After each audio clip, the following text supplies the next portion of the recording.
pré-história brasileira, é isso que nós estamos vendo nesta aula de número 4. E aqui nós vimos como se deu esse processo da pré-história brasileira, os achados, sítios arqueológicos, Amazônia, em que contexto da pré-história a Amazônia entra, e Rondônia. Quais as teorias que existem aqui em Rondônia? Tá? Existe até uma teoria de Ratanambá, vocês já ouviram falar? Esse mito aí e tudo. Mas são questões que nada descarta de serem estudadas, só que muitas dessas teorias também, alguns estudos descartam ela apenas como mitologia, como a Cidade Perdida, como o Eldorado e outras teorias que surgiram que não passaram de mitologia. Mas vamos lá fazer a revisão da nossa aula de hoje? Na tela para vocês, aula de número 4.2, falando sobre a pré-história brasileira. Aí, ó. Vimos os principais sítios arqueológicos do Brasil, vimos sítio de Terra Preta aqui na Amazônia, vimos Boqueirão de Pedra Furada lá no Piauí, vimos Santa Helena no Mato Grosso do Sul, vimos Lapa Vermelha em Minas Gerais, lá onde foi achada a Luzia, vimos também os sambaquis. O que eram os sambaquis? Que fica no litoral brasileiro. Tudo isso foi assuntos aí que nós estudamos na aula de hoje aí. O Boqueirão da Pedra Furada, as descobertas do Boqueirão da Pedra Furada, a Luzia sendo reconstruída, o mais antigo fóssil da América Latina, no Boqueirão da Pedra Furada, aqui nós tivemos aqui alguns achados arqueológicos como fogueiras antigas, lá no Piauí, o Parque Nacional o Parque Nacional que tem o Boqueirão da Pedra Furada, que tem um sítio arqueológico Boqueirão da Pedra Furada, e esse Parque Nacional aqui, ele nos traz muitas incógnitas sobre a chegada dos primeiros homens na América. Assim mesmo como foi achado de Luzia. A Luzia, ao ser reconstituída, que mostrou ter uma característica negroide, é o fóssil mais antigo da América, fóssil humano mais antigo da América, e foi achado aqui no Brasil. Nós temos também, estudamos sobre os sambaquis. O que eram os sambaquis? Esses restos mortais, restos de alimentos, restos de vestígios, de ferramentas deixados pelo homem na pré-história. São um monte composto de moluscos, de esqueletos, de seres pré-históricos, ossos, e várias coisas aí que formam esses sambaquis. No Brasil, os sambaquis podem ser encontrados ao longo do litoral brasileiro. Olha aí, ó.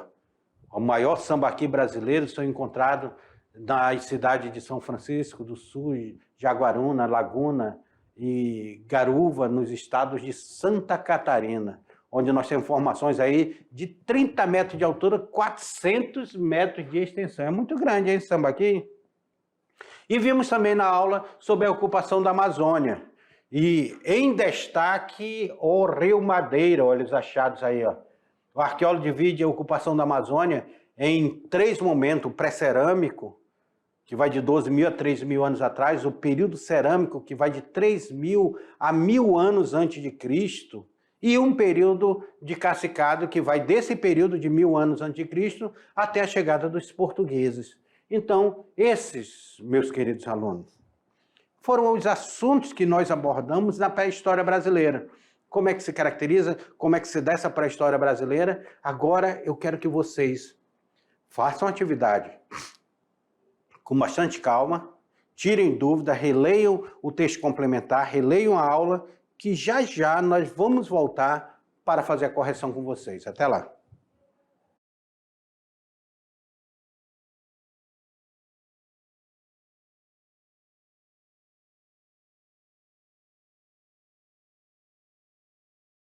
Mamão com açúcar, né, Tava?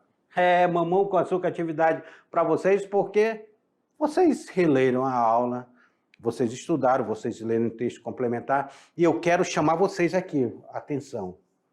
Nós precisamos entender a pré-história brasileira para entendermos a formação do povo brasileiro, a formação dos povos indígenas, como originários povos indígenas, como se deu esse conflito dos indígenas com outros colonizadores dentro dessas teorias que foi o achado de Luzia. O que aconteceu com o povo de Luzia? Foi dizimado por esse povo de origem asiática que migrou para cá? O que acontece com ele?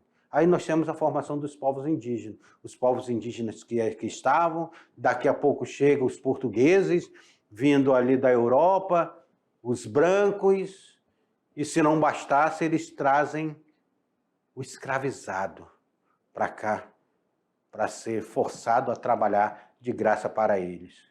E isso dá miscigenação do povo brasileiro.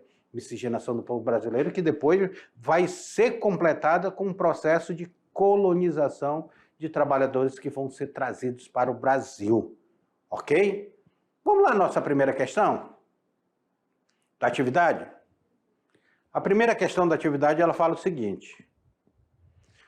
No início da década de 70, a escavação feita no sítio arqueológico da cidade mineira de São Leopoldo, foi encontrado aquele que deveria ser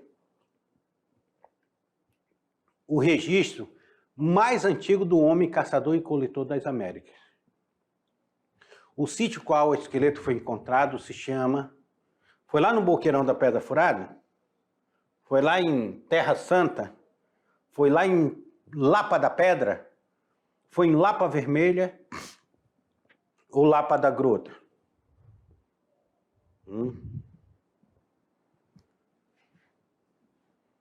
Imagine vocês, vem cá. Imagine vocês sendo um pesquisador e acha um vestígio do ser humano mais antigo das Américas. Registrado porque foi achado. Existem outros mais antigos? Existiu, mas nunca foi achado. A Luzia é considerado o ser humano mais antigo das Américas. O achado mais antigo das Américas. Aí você começa a pesquisar e começa a ter uma coisa que vai lhe intrigar. Quando eles olham para a Luzia, eles pensavam que eles iriam dar uma confirmação da colonização, da ocupação pelo Estreito de Bering. Só que eles olham algo diferente. A princípio, a data de 11.500 anos atrás. Depois ele olha algo diferente na reconstrução de Luzia. Luzia tem característica negroide. Como? Como ter característica negroide? E outros achados pela América Latina vão assegurar que não houve só um processo de colonização, um processo migratório. Houve vários processos migratórios em épocas diferentes. Entre eles, a teoria transoceânica, que esse homem teria saído da Austrália, ali, tanto é que é a mesma descendência dos aborígenes, teria passado por pequenas ilhas, em embarcações primitivas, e tenha chegado na América. Olha aí, ó. Isso é uma teoria. E lá, em Lapa Vermelha, em Minas Gerais, é de lá que vai surgir essa luz desse processo de colonização. É por isso que a resposta correta é a letra D, Lapa Vermelha, lá em Minas Gerais, Lapa Vermelha. Lembra? Vamos lá para a segunda. Segunda, ela fala o seguinte: a maior concentração de sítio arqueológico no Brasil encontra-se no Parque Nacional da Serra da Capivara, em São Raimundo Nonato, lá no Piauí. Parque Nacional da Serra da Capivara. Tá? A cidade que ele fica, São Raimundo Nonato, lá no Piauí. Então, nós temos o parque, nós temos a cidade que ele fica, com mais de 700 sítios. O local é considerado pela Organização Nacional das Nações Unidas, a ONU, Patrimônio Cultural da Humanidade. Podemos citar como uma curiosidade sobre o parque. Me digam uma curiosidade sobre o parque. Me descreva aí. Pode ser visto as pinturas rupestres de mais de 9 milhões de anos? Meu Deus do céu, aqui eu acho que exagerou aqui em anos. Foram encontrados pedaços de cerâmica e ferramentas de ferro? Será que esse homem já conhecia o ferro? Existiam vestígios de fogueiras datados com mais de 50 mil anos. Havia essas fogueiras que foram datadas com carbono 14, com mais de 50 mil anos? Ou foi encontrado o crânio de Lucy? Foi lá que foi encontrado o crânio de Lucy? Acredita-se que os australopitecos viveram na região há mais de 30 mil anos. Será que tiveram australopitecos que migraram para cá? Ou foram só os Homo sapiens? E aí, nós estamos falando sobre o Parque Nacional da Serra da Capivara, em São Raimundo Nonato, no Piauí. Alunos, o mais famoso sítio arqueológico desse parque é o Boqueirão da Pedra Furada. E lá tem uma intriga muito grande. A fogueira que a Niede vai datar é uma fogueira de 50 mil anos. Se existia uma fogueira com carbono 14 datada de 50 mil anos, significava que alguém estava lá fazendo aquela fogueira 50 mil anos atrás. E isso vai questionar a ocupação da Amazônia em mais de 100 mil anos. Isso é um escândalo dentro da arqueologia. É por isso que alguns pesquisadores mundiais eles demoram a aceitar isso. Mas nós temos lá uma grande curiosidade. As fogueiras com mais de 50 mil anos datadas. Só precisa saber se ela foi feita pelo ser humano ou se foi algum raio, algum fenômeno natural que fez aquela fogueira. Mas que ela existe, ela existe. Por isso que a resposta correta é a letra C. Existe vestígio de fogueira datada com mais de 50 mil anos.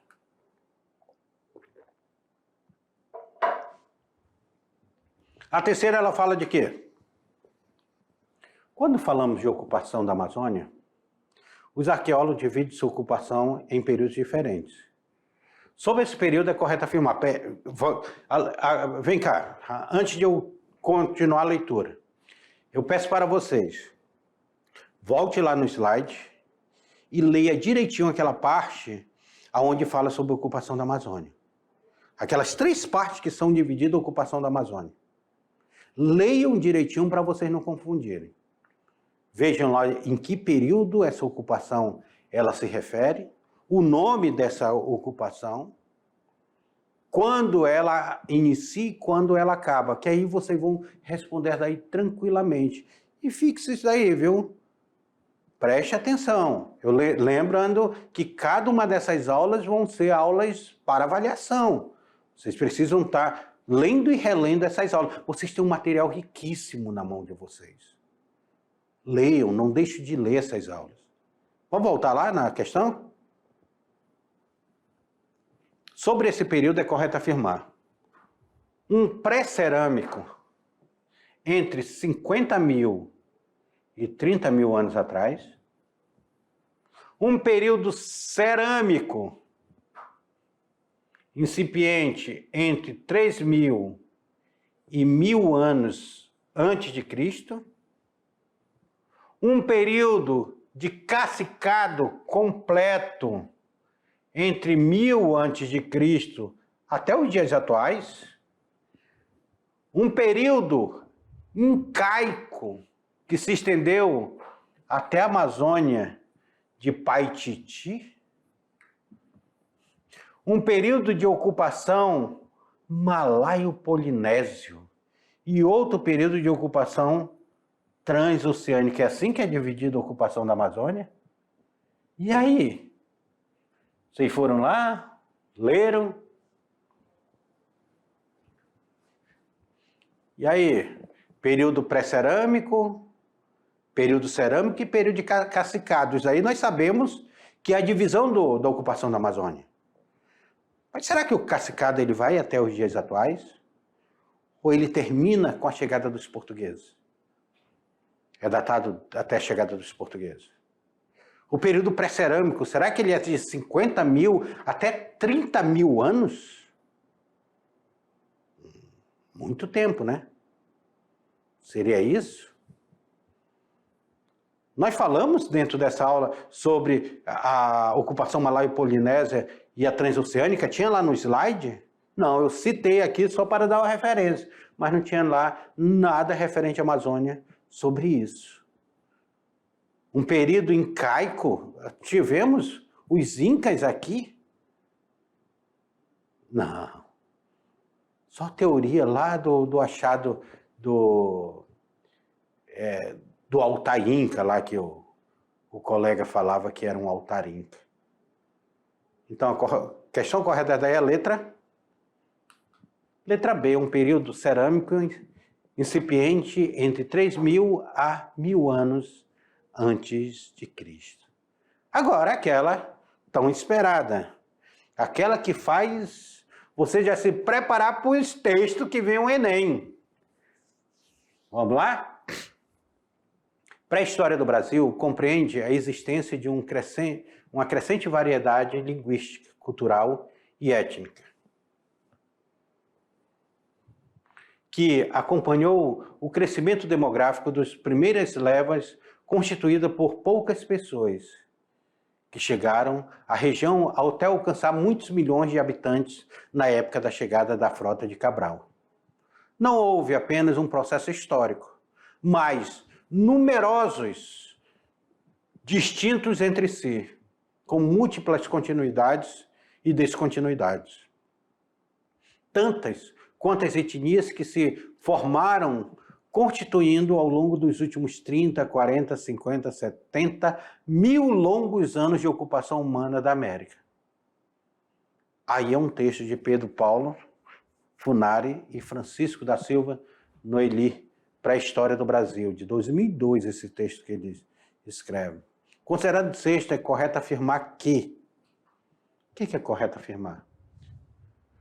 As populações indígenas brasileiras são de origem histórica diversas e, da perspectiva linguística, étnica e cultural, constituíram-se como sociedades distintas? Uma única leva migratória humana chegou à América há 70 mil anos e dela descendem as populações indígenas brasileiras atuais? Foi uma única? A concepção de autores em relação à pré-história do Brasil sustenta-se na ideia de construção de uma experiência evolutiva e linear. Os autores descrevem um processo histórico das populações indígenas brasileiras como uma trajetória fundada na ideia de crescente progresso cultural. Seria isso? Um crescente progresso cultural?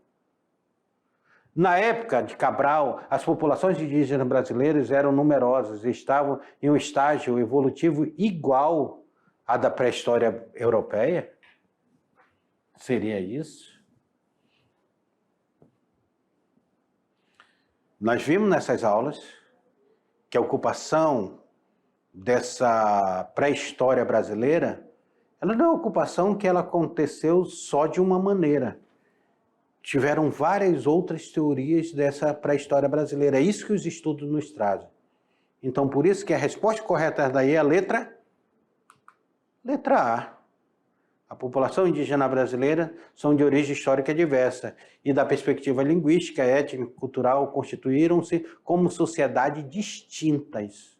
Uma tribo não é igual à outra. Meus queridos alunos, e aqui chegamos mais um final dessa aventura de história, a aula 4.